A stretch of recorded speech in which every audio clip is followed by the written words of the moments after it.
This is the live coverage of the 2023 general elections in Sierra Leone.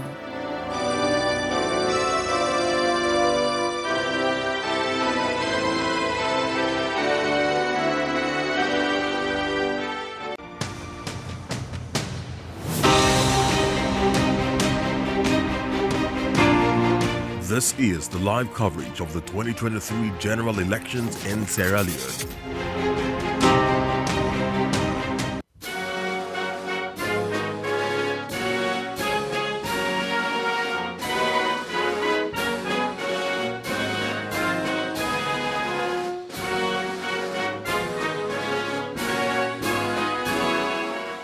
It's 12 o'clock here in Dakar and in Freetown. Good afternoon to you there and across the world. Thank you for staying tuned to West Africa Democracy Radio, 94.9 FM Dakar. And welcome to the live coverage of the 2023 general election in Sierra Leone. We are also streaming live on WADR.org, Facebook and YouTube. I am Imo Edet and with Tawfiq Abdul Nasser, and we will be bringing you all the happenings, interviews, feature reports, videos, profiling, and minute-by-minute update of the elections in Sierra Leone.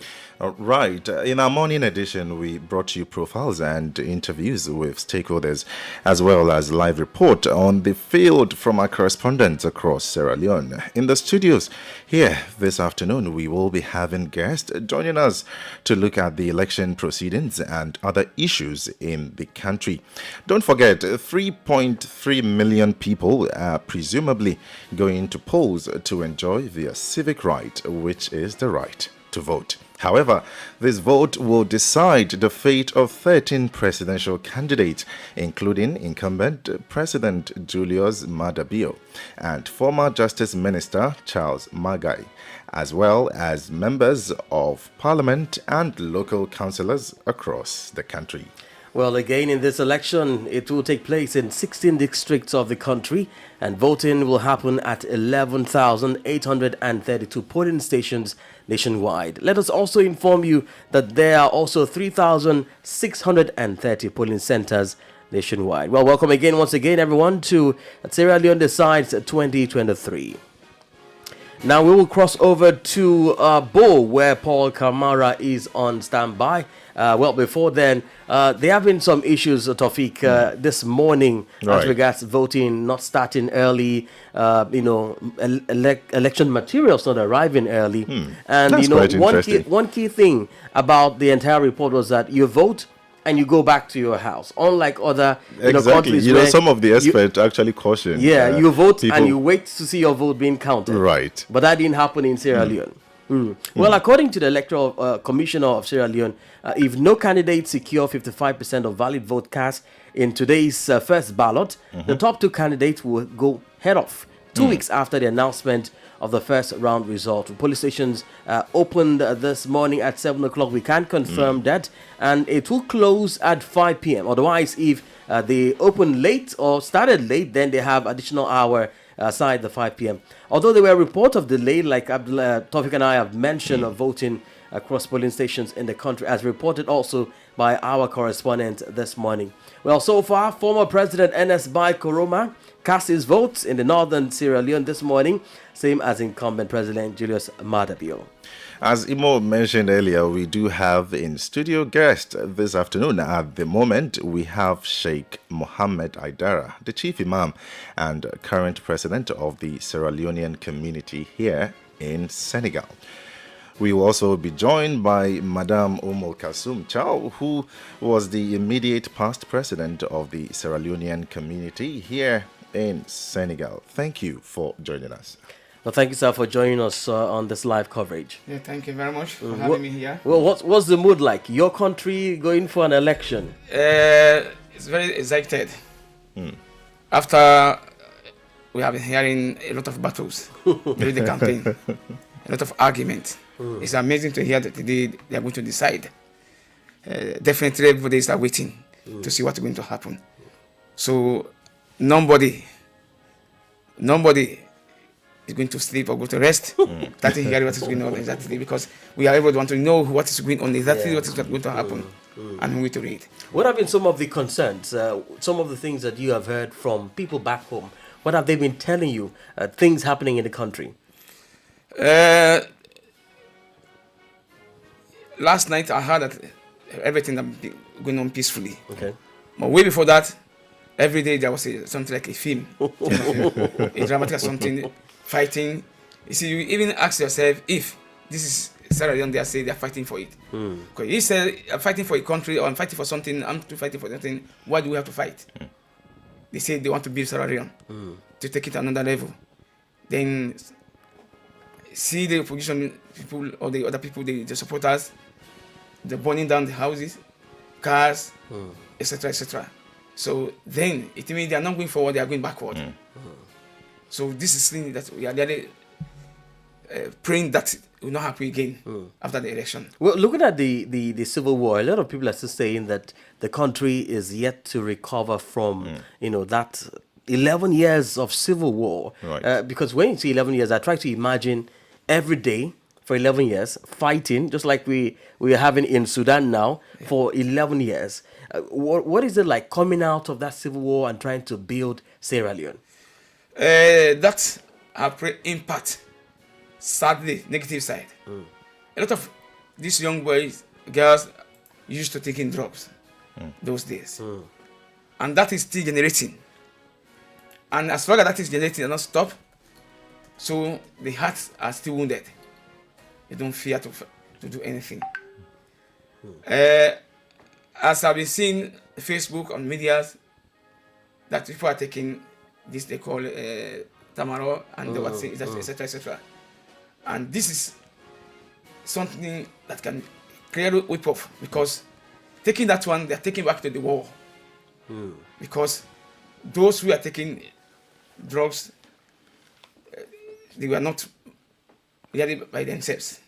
So drugs were leading them. And there are people who are still taking. So I'm not sure Sierra Leone is ready to be free completely, or they are not still thinking. So why do you think so? Why do you think Sierra Leone is not really ready or free, like want to be free? Because go to Sierra Leone now. It's a small country, it's a small nation. With all the resources that they have, okay, just about 7.5 billion people. They cannot embrace themselves. You see, they have intermarriages between tribes. They accept that one, but they don't accept themselves. So it's like everybody is playing a game. You see, when human being say something or want something, because of you appreciate it. So you just appreciate it for a moment. They are fans, like football fans. Yeah. This year we say Ronaldo, tomorrow we say Messi, and etc., etc. So the when they are seeing today, they see them, they will say, hey. After 1 second, you will ask yourself, the man who was here yesterday is the same man. So the war never taught a lesson. Or if taught a lesson, they forgot about that lesson. Well, let's hold that thought there, Sheikh. We'll come back and talk more about that. But we'll cross over now to Bo, where Paul Kamara is on standby. Hello, Paul, and good afternoon to you there. Yeah, good afternoon. Good afternoon to listeners and followers across the globe. Yeah, so how has it been the past 6 hours? What is the situation like there now? Well, it's going on peacefully. The situation on ground is relatively calm, quiet. Sierra Leoneans are casting their votes in this part of the country, both city, both the South and Sierra Leone. Well, currently, as we are moving around up and about the city of Bo, the tension that we had this morning, it's a bit, dropping. The tension is, a bit dropping in terms of momentum. This morning we had a chunk of Sierra Leoneans who came out in large numbers to cast their vote. Like I said in the earlier report this morning, some voters came out as early as 5 a.m. this morning, some even as early as 4 a.m. this morning, because the polling, which started at 7 a.m., it started on that time exactly at some centers. Some centers, however, were having challenge. of course, like even there is a particular chiefdom in both districts here that are even yet to start the voting process. But just spoke to the electoral commissioner in both districts and confirmed that they are having some logistical challenge, but they've addressed that and the voting has commenced. So the voting is ongoing. So currently in both cities, it's going on quietly, peacefully, and currently I am at the Kebbi Town polling station. This is, of course, an outskirts a bit from both cities, moving towards the checkpoint. And of course, we are having the polling station 3 here at Kebbi Town. So the voting is going on quietly and calm. Like I said, no cause to alarm. Security personnel, their presence have been felt across the city. We're having a joint security force from the military and the police officers. The police officers, of course, are moving around in their patrol vehicle. The military officers equally so, well armed, but they are not in any way causing panic, because they are moving around in their vehicle. The police officers are being stationed across the different centers, to provide security coverage. And earlier on yesterday, and even earlier this morning, we spoke to the police media officer and even the AIG, the Police Regional Commander South. They still gave the assurance and they confirmed and gave assurance to Sierra Leoneans that they are going to provide full security coverage. And they are on top of the situation. The security issue or situation is watertight. Well, Paul, I'm here with my colleague Taufik. I'm sure he has one question for you before we let you off the hook. So definitely, like you said today, we are having a lot of first-time voters.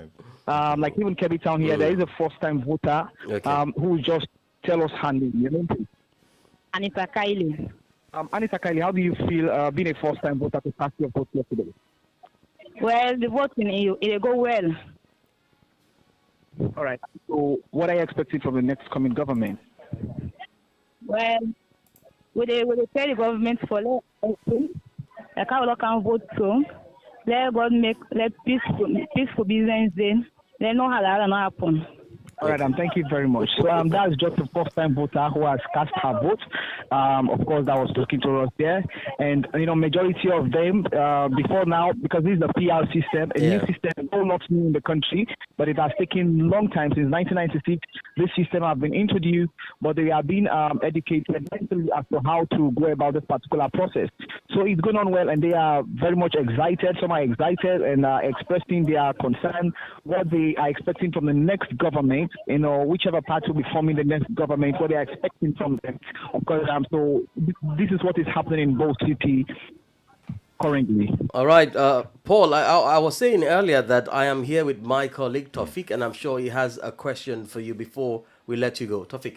Right. So, Paul, do you think the nationwide sensitization actually warranted for this peaceful election so far?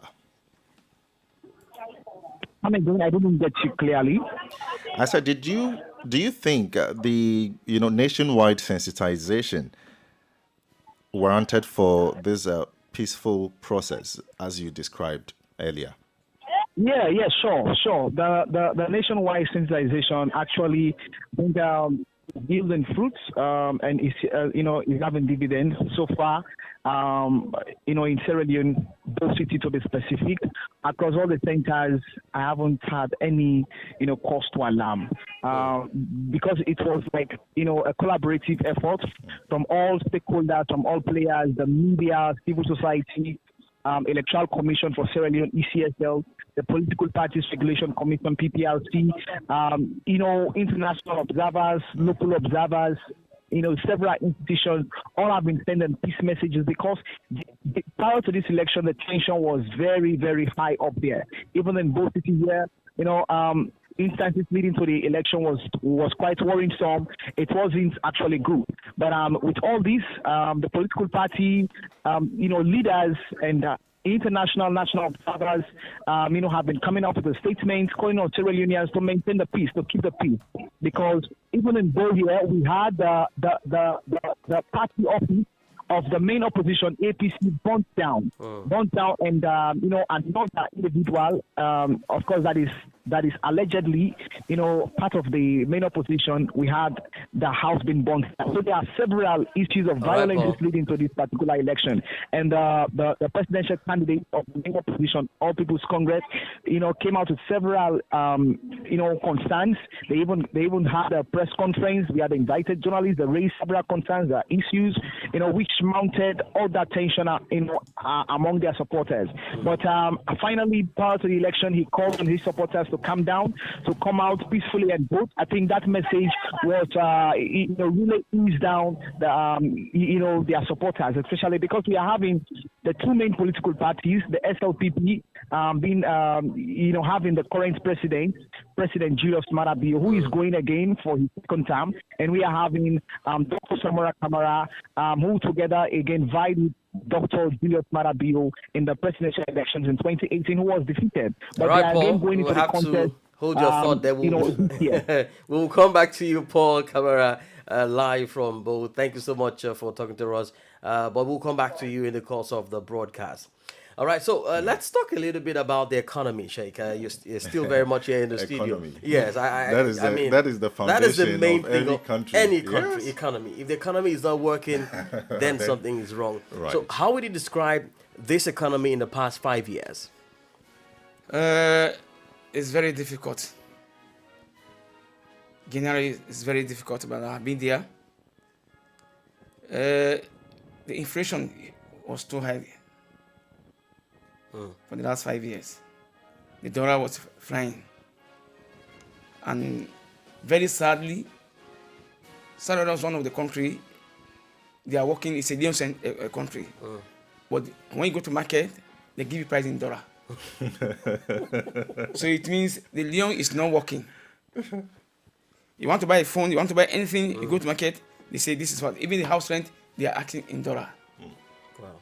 Instead of acting in Leones. And nobody's working in dollar.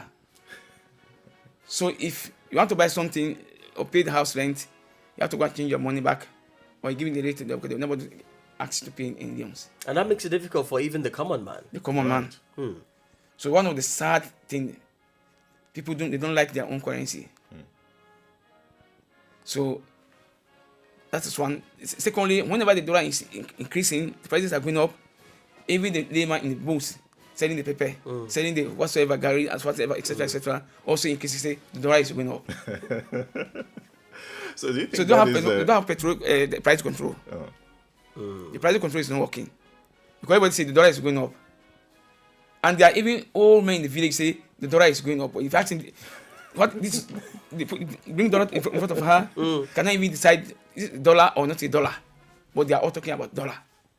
Very, very interesting. We'll come back to that. All right, go ahead. Do you think that is a failure on the part of the regulatory body? Because, like you said, even the man selling pepper, the farm knows that the dollar has gone high, and I also have to increase my prices. I think the people, they need to educate them very well. They know what really they are doing and what they are. Because if they don't know dollar, but they are using dollar, and they are talking about dollar. So it's the government, that's going to be the effort of the government to sensitize people, to tell them to impose that have the business control or the price control. And I think the issue of inflation is not peculiar to Sierra Leone alone. And President Julius Maada Bio came out to actually admit that the country is really suffering economically. That is, I think, a month before the elections. Yeah, because according to what I heard before, the former government cleared everything. And the current government, or the government, met the government cash was empty. So there he started from the ground again to grow. So everything was very backward, according to the government. So I think that's one of the reasons the economy is still backward, because it was backward 10 years backward. So they're going to 10 years back. Before we have another 5 years to go to rest at the level of the... Incredible. Well, the Sierra Leone People's Party, SLPP government led by President Julius Maada Bio, started implementing reforms as described in the National Development Agenda, the Medium-Term National Development Plan 2019 to 2023, ending this year. Now, the focus of the MTNDP lies in building human capital. The government consequently rolled out a free education strategy, undertook measures to contain violence against women, and highlighted its commitment to digitization and the use of advanced technology to manage the country's multiple development challenges. Now, Sierra Leone had made modest progress in post-war reconstruction when the country was hit by the twin shocks in 2014. First, the Ebola led to the death of around 4,000 people and paralyzed the country for over 4 years, and further weakened the already rudimentary health and education infrastructure. Well, Swadamara brings us a report on the economy under President Julius Maada Bio.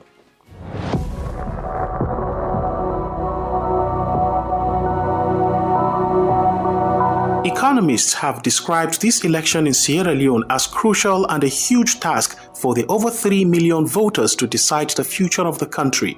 The Sierra Leone People's Party SLPP government, led by President Julius Maada Bio, started implementation reforms as described in the National Development Agenda, the Medium-Term National Development Plan 2019 to 2023, MTNDP.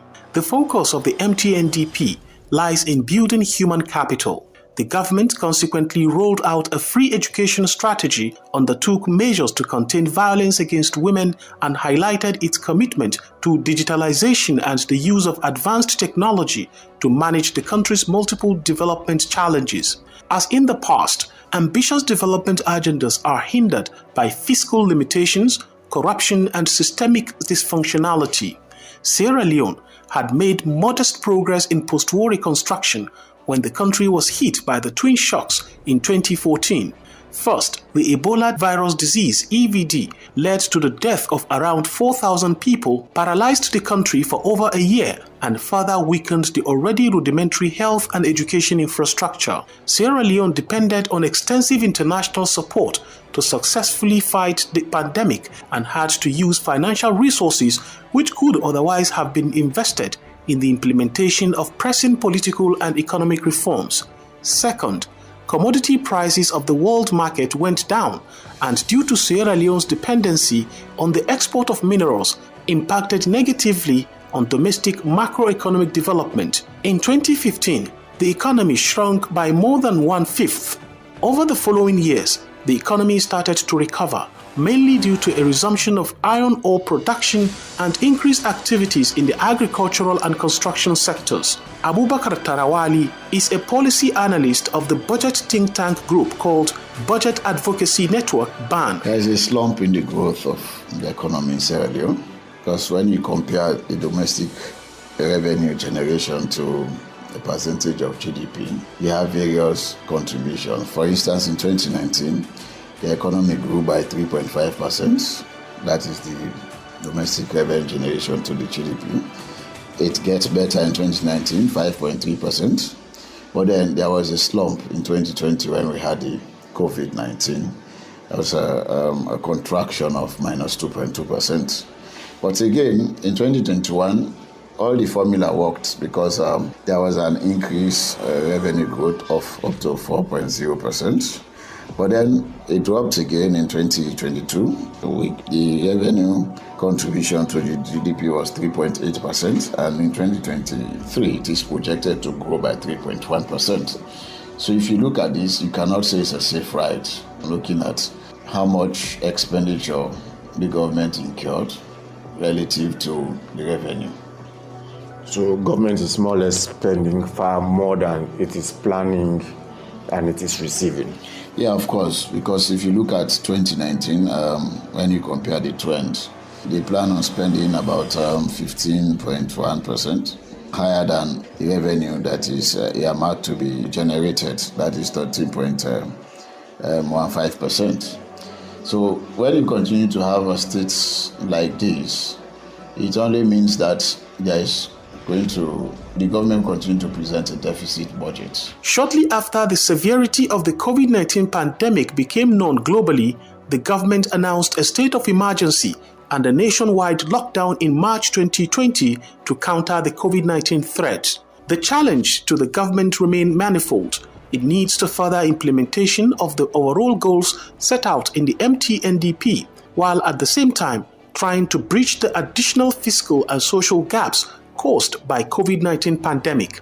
Again, Abubakar Tarawali, policy analyst of the budget think tank group called Budget Advocacy Network, speaks on this. When you witness the budget process, you see some ministries, departments and agencies are in the habit of presenting outlandish, to some extent, kind of projection or estimates that they want to be given for them to execute. And already when you look at the analysis now, from 2019 to 2023, all the projections, the estimates of expenditure, you see that the recurrent budget is way more than the capital-intensive expenditures that is in the budget. So if it continues like that, it will mean that administrative costs to run those ministries will continue to be of priority against the physical development that the citizens want to see to actualize. For instance, we just came out of a 2-day situation when public transportations were not in operation. So in that case, you have people that are civil servants, they come to work every day. You have journalists, you have people like us, NGO workers, that should come and work. Without your private mobility, if you should rely only on the private sector transportation, without the government's form of mobility, it will be difficult for people, because now the confidence is there. The government says everybody should get to their normal businesses.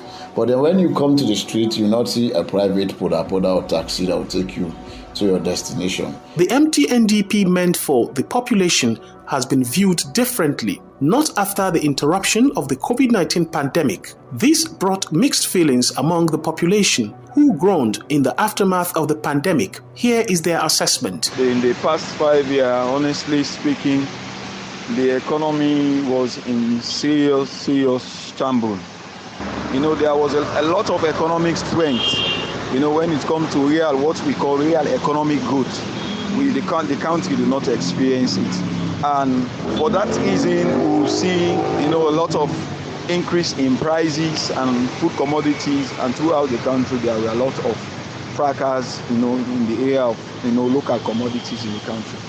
So, for the past 5 years, the economy has not been moving much as we are expecting as citizens of the country. Towards the economy in the last 5 years, there are challenges in the cost of living, standard of living, even to business sectors, company as well. I can say the economy, Sierra Leone economy, went to the drain very drastically, because we used to buy certain commodities at a very reasonable price, but lately, over the past 5 years, it is very, very much hard for us to even get the staple food, which is rice. It is very, very much expensive in Sierra Leone lately.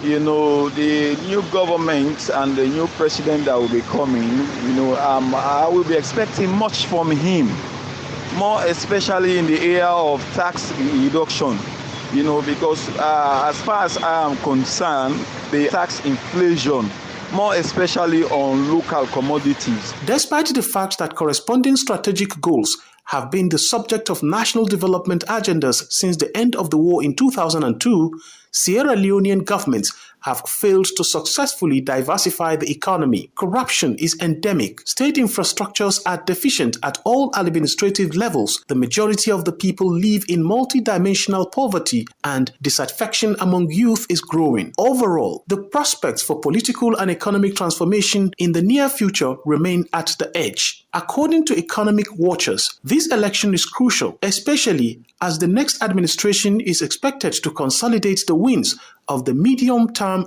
National Development Plan 2019 to 2023 (MTNDP).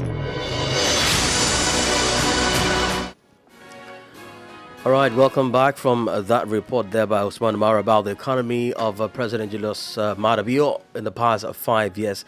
Well, while that report was on, Tawfiq. So we have been joined by Madame Oumou Kalsoum, that is the former president of Sierra Leone community in Senegal. And for those of you watching on Facebook, you can see that she came representing. Yes, she came Dawn in the Sierra Leonean colors. So many thanks for joining us. You're welcome. Right. So as a Sierra Leonean, how do you feel today? Today, first of all, in anything you say, you thank God for everything.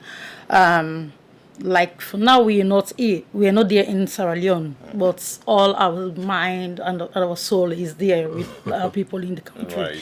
Because even when I wake up this morning, I was just checking on my family, advising to go and vote, take their time, and return back home, because we are with them, although we are not there, but we are them. Right, we can see that because you're even represented in the colors. So that brings us to diaspora voting. So as a Sierra Leonean in the diaspora, do you feel disenfranchised for not, exercising your right?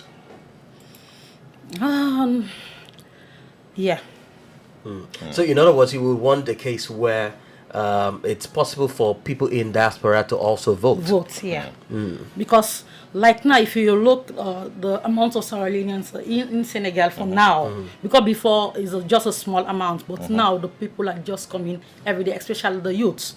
So if the vote was coming up to the side, I think that we will be like 2,000 or more Sierra Leoneans. Wow. Yeah. And most of us, we have our different parties.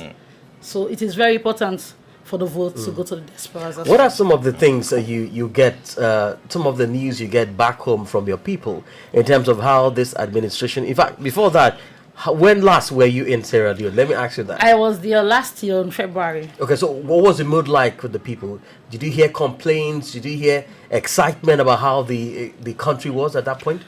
No, that's Africa for real, because they always complain. Even you do good, you do bad, they will just complain. That's it.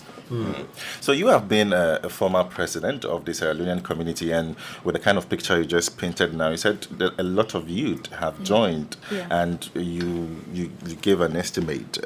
So have you made any calls, that is during your regime, have you made any calls to the government back home about inclusion of the diasporans? No, because we don't have the connection directly to the government in Sierra Leone. But here we are coordinating directly to the ambassador. Yeah. So like anything that is going on with between the Sierra Leoneans, the ambassador will know about it, because we always report to him.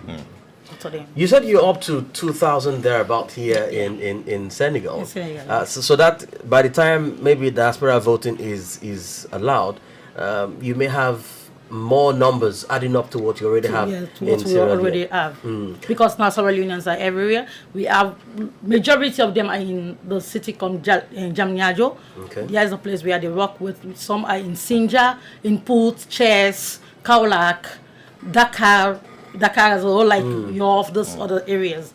Anywhere that you go, you can meet Sierra Leoneans. So we are many. Do you think your country is recovering from the civil war? Because I had asked Sheikh here that question, and he wasn't really happy about it, the fact that there seems to be slow recovery from that 11 years of civil war. Exactly. Do you think along that thought too? Yes, I think along the thought, because like for me, what I'm saying, that our country, we are still like in war. But all what is causing this, the enviness, we don't like ourselves. For me, that is what I see. Because if there is a love, after the war, we have to continue our love and build our country as one. So you think the problem of Sierra Leone is as a result of tribalism? Tribalism, yeah. So what is the cause? Like, why don't you like each other? The best on this tribalism, even we that we are here, because I know more about us. Okay. Even we that are here, they talk about tribes, talk about parties. But for us as leaders in the community, we are not among. Because if you want to rule your community outside, you don't have to belong in those two things. Talking about tribes, you be tribalism or you be a partisan. So what can be done, or what can you do to change this narrative, especially even in the diaspora? This is something that started back in the country, and then even in the diaspora, it still continues. What can be done to change the narrative? Well, actually, I don't really know what we've done so fast for us to change that mentality over all our heads. Maybe Sheikh, you want to say something to that? Yeah. Please go ahead. It's impossible something. Because this started long since. Okay. Since before even independent. And it's still growing and it's increasing. So there's no solution to that way. Because Sierra Leoneans, we have one thing in ourselves. We love foreigners more than ourselves. And that can change after the elections. It can change. This is in our blood. This is a natural in us. DNA. All right. So you see, and we have one thing again. Instead of spreading good things, many of them like to spread bad things, bad news. It's not going on. For that, why they were campaigning? Most of the news are coming, you are false news, and people are dying. So due to that, for us to love ourselves, I think it's going to be very difficult something or very impossible something. Well, so let me hold your thought there as we cross over now to Sierra Leone. We have on the phone Margie Peters, regional governance expert from the US. Good afternoon, sir. Yeah, good afternoon. Please, can you be a bit audible? Can you hear me? I can hear you. All right. Thank you very much, sir, for your time. How has it been so far this afternoon? Yeah, I'm coping. It's still early here. I'm just waking up, and it's always great to wake up to the vibes that we're getting from the continent on the Sierra Leonean election. All eyes on Sierra Leone. What are some of the observations, some of the things that you have noted in your monitoring? I think there's massive motivation. We are not sure whether that will transcend and translate into dictating the outcome of the election. But right now there is massive mobilization, and I think the consciousness to be part of this election is outstanding. The interest from the electorate, the number of people who are excited about the whole idea, the energy with which especially young people are coming to the polls is infectious. I hope that energy continues even after the election, as they channel that into seeing to governance, policies, and holding government accountable. Well, so I'm here with my colleague Tofik, and he has some questions for you. Right. So, sir, you have painted the picture of your observation in regards to what is going on or what has commenced. So what would be your projection to the end? Because so far there's not been any incidents recorded yet. So what would be your projection? Well, we're hoping there are no incidences, but then this is democracy, and this is Africa, and this is West Africa. Right. And we're looking at it as a zero-sum game. So when the chips are down and results start trickling in from agents and people who are on the field monitoring, depending on where their interest lies, that's when the tensions start mounting up. But our prayer and wish is that it ends up as a peaceful, fair, and just election. Well, Dr. Peters, if you can hear us, let's make a little comparison between what we saw in February in Nigeria and what is ongoing in Sierra Leone. I can't hear you. There's a lot of noise in the background. Hello, sir. Can you hear me? Is this better now? I can hear you now. Okay, I was saying that let's make a little comparison between what we saw in Nigeria in February and what is ongoing in Sierra Leone at the moment. I think the mobilization looks like the same. There's a lot of awakened consciousness for young people wanting to take the present, not waiting for the future, and trying to ensure that their voices matters, their opinion and their interest counts in issues around policies and governance. There is a massive mobilization of young people coming out and trying to dictate the pace of the election proceedings. But then it does not automatically translate to the fact that that is going to influence the outcome.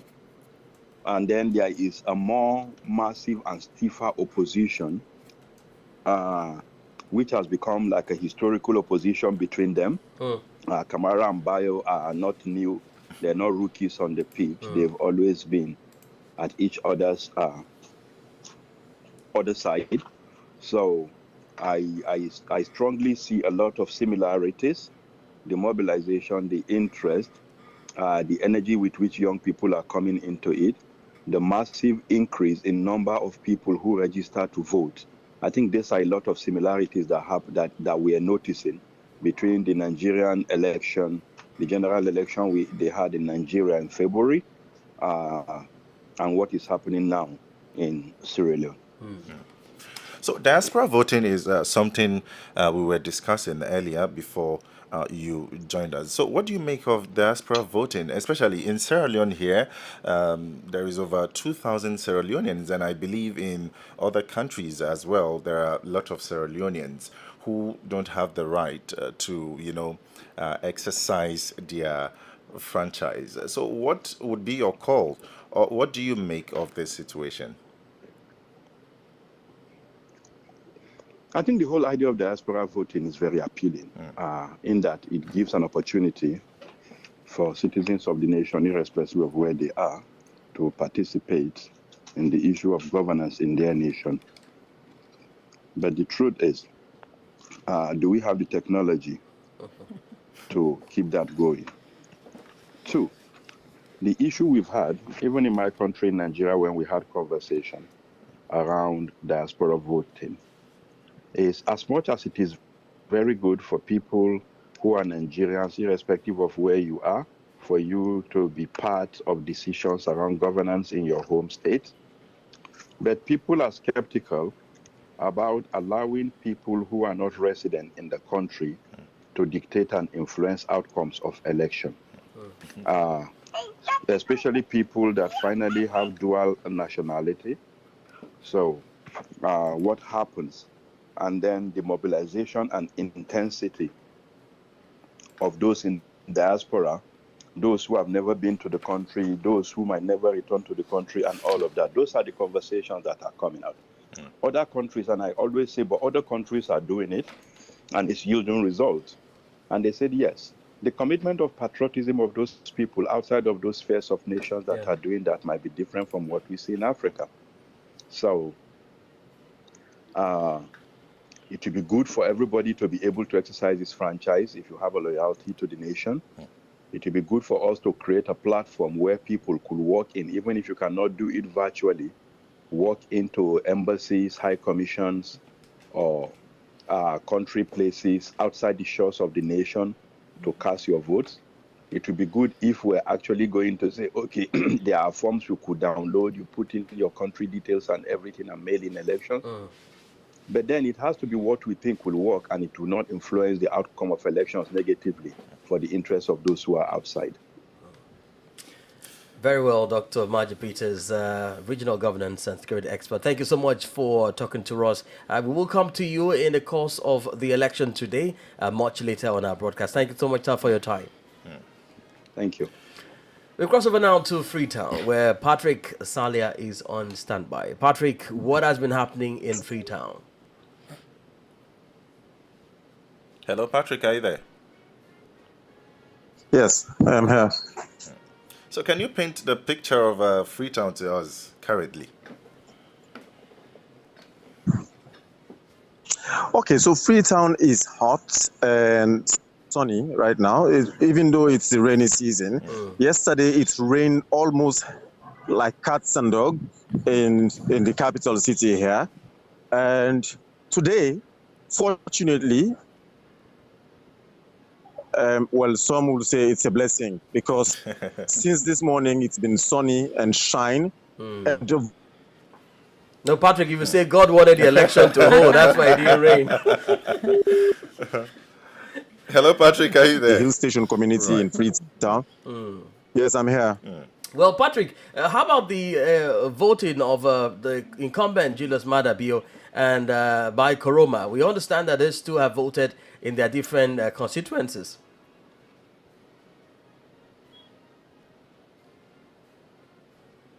Hello, Patrick. Well, incumbent President Julius Maada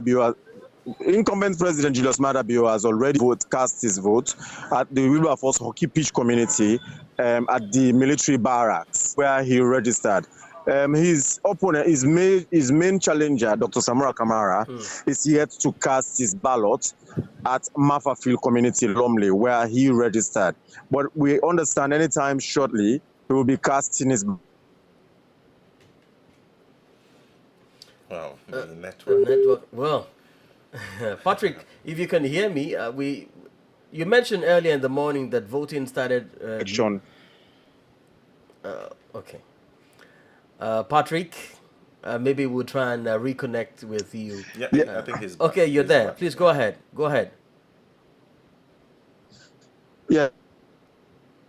Incumbent President Julius Maada Bio, after casting his ballot about an hour ago, did admonish Sierra Leoneans to go by the theme of the elections, which is SAFUL. And SAFUL in Sierra Leone means be careful. So whatever you are doing, go to the election, to the polling centers carefully or SAFUL, vote carefully or SAFUL, return to your home carefully or SAFUL. If you win the election, celebrate carefully or SAFUL. And if you lose, sit quietly and SAFUL. That was his message. He reoccurred theme for this year's election.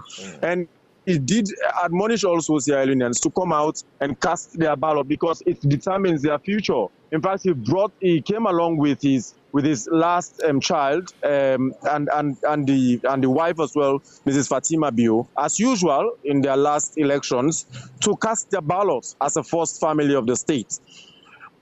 So that has already happened. His main challenger, Dr. Samora Matthew Wilson Kamara, is yet, however, to cast his ballot. But we understand that should be on anytime soon because where he registered is not far from his residence at the West End community of Lumley, Mafafield precisely. But by and large, the election has been quite peaceful, not only for the late voting, because most centers across the country, but mainly in Freetown, started voting late. Some, in fact, started voting after 10. But the laws of the Public Elections Act, I've been speaking to some analysts, especially the democracy analyst, Reverend Jibril Akago, who is the communications and head of public relations for the National Commission for Democracy. He was reiterating the Section 50 of the Public Elections Act, which makes provision for an extension of voting time for as long as the voters are in queue. They are in the queue before the 5 p.m. close of voting that is slated, because that section of the law gives an extension for the Electoral Commission to give way for people to cast their ballot for as long as in the queue. But by and large, that has been the situation so far. People have turned out in their large numbers in a peaceful way, with the exception of a few misinformation that is causing some people to doubt one or two procedures of the elections process and cause distrust. However, the Office of National Security, ONS, has assured members of the public that they will not over-securitize the polls, because even though they have military aid to civil power, with military personnel helping the police to man the elections process, but the military people, they say, and have in fact been to some polling stations in the last 30 minutes or so, seeing military personnel in their military attire distance away from the polling centers, only the police personnel, who are also, in fact, very distance away, helping only in some areas where there are chaos with crowd control, leaving the electoral officials to man the entire elections process. Right. So the queues are orderly,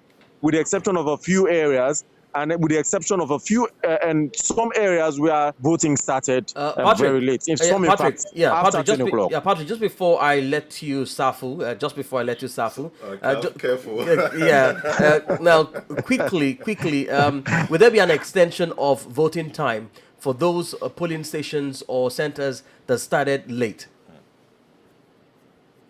Well, there has not been any official pronouncements from the Electoral Commission yet, but the law, I'm being reminded by a democracy advocate, Reverend Jubila Kagbo, who reminded me in not too long ago, in about 15 minutes ago, telling me that Section 50, like I mentioned just a few minutes ago, makes provision for an extension of time beyond 5 minutes, 5 p.m., which is the deadline for voting. That is in the evening. The Section 50 makes provision for an extension for as long as there are still voters in the queue who are there before that 5 p.m. to cast their ballot. But till now, as we speak, the Electoral Commissioner or their officials are come out with a pronouncement in that regard about the extension of voting time if need be. All right, Patrick. Thank you very much. I will get back to you, and please do Safu. And be careful, because we need you. Okay, well, let's stay in Freetown as we have Cheriye Koroma joining us. I hope I got that right. Good afternoon, Madam Cheriye, and thank you for joining us. Good afternoon, and thank you for having me. All right. Thank you. Yes, welcome. So, have you exercised your right this election day? Well, I have not yet, but I look forward to doing that very soon. As we speak, I have just prepared because, initially I could only imagine the tension in the queue. So I want to believe by the time I get there, the tension would have subsided, so to easily make way for my voting. But yeah, I look forward to deciding in this year's election, and I can't wait to do that. Well, let's talk about the rights of women, rights protection for women and children as it is. How has it been this past 5 years? So this is it's a bit of a complex question, this one, but I'd like to start with the fact that over the years it's been a bit challenging. It's kind of been challenging for women to actually realize their rights and opportunities across different aspects of society, politically, economically, socially. Sierra Leone being a very patriarchal society where, the leadership, women are least represented. Yes, and across different fronts. Hello? Yeah, we can hear you. Oh, okay, good. Okay. So the challenges have been there. But at the same time, over the past few years, we've seen some effort to cushion some of these challenges with the advent of bills which are specifically meant to solicit the welfare or to work in the interest of women's rights and opportunities. Like we have the current GIWI bill, which is the Gender Equality and Women's Empowerment Bill, launched by the current president, President Bill. For us, at this point, we're more concerned about how some of these laws, some of these policies are implemented with regards women's rights across different spectrums. You talk about reproductive health rights. You talk about healthcare services. You talk about women's representation, especially in parliament. Because as we speak now, we up until this elections, we had less than 18% of women representation in parliament.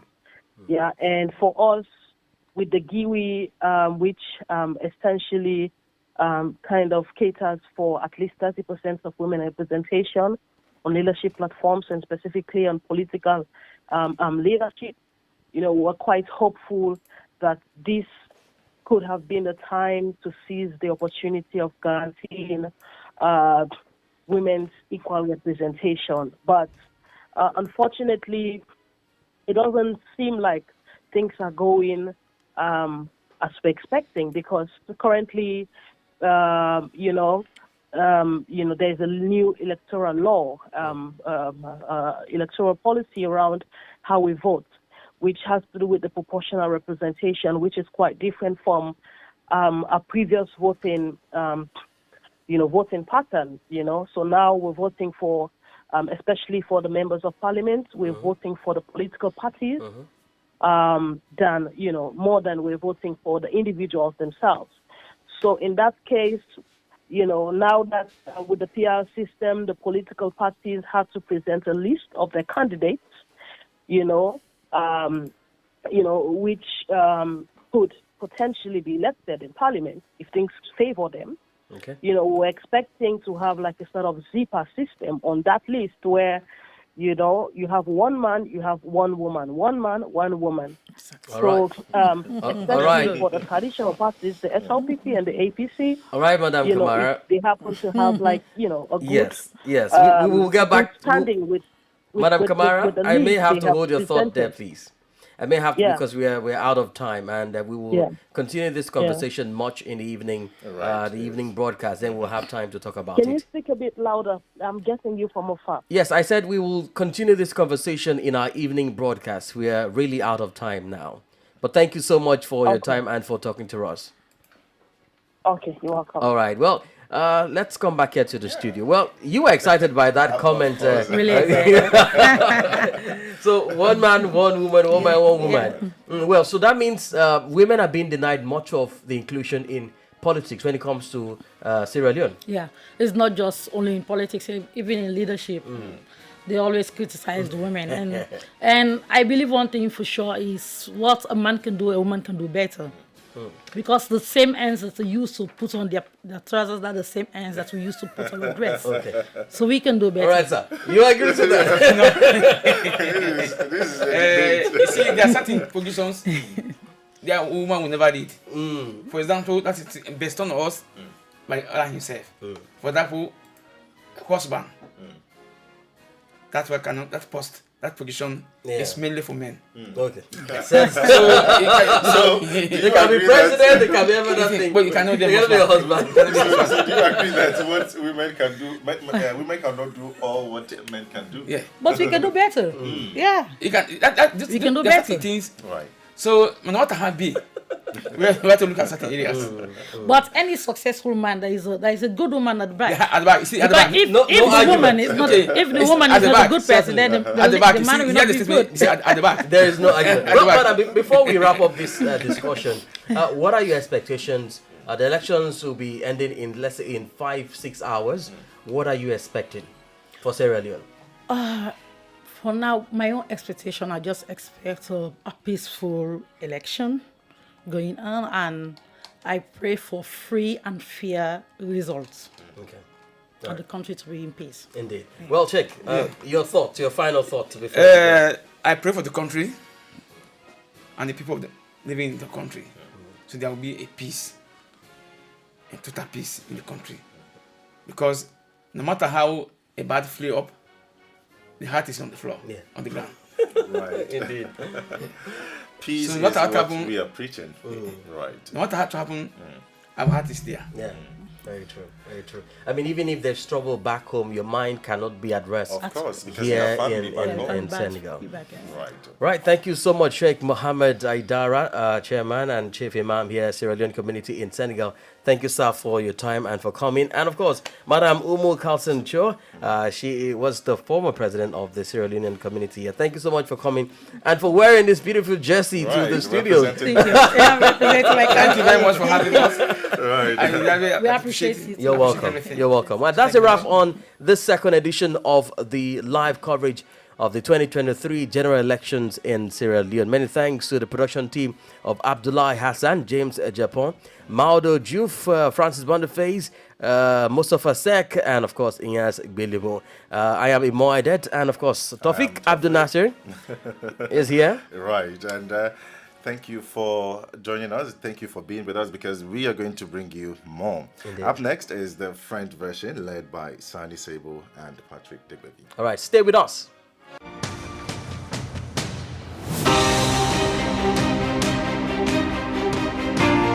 You have just listened to the live coverage of the 2023 general elections in Sierra Leone. Stay tuned for our next live podcast coming shortly.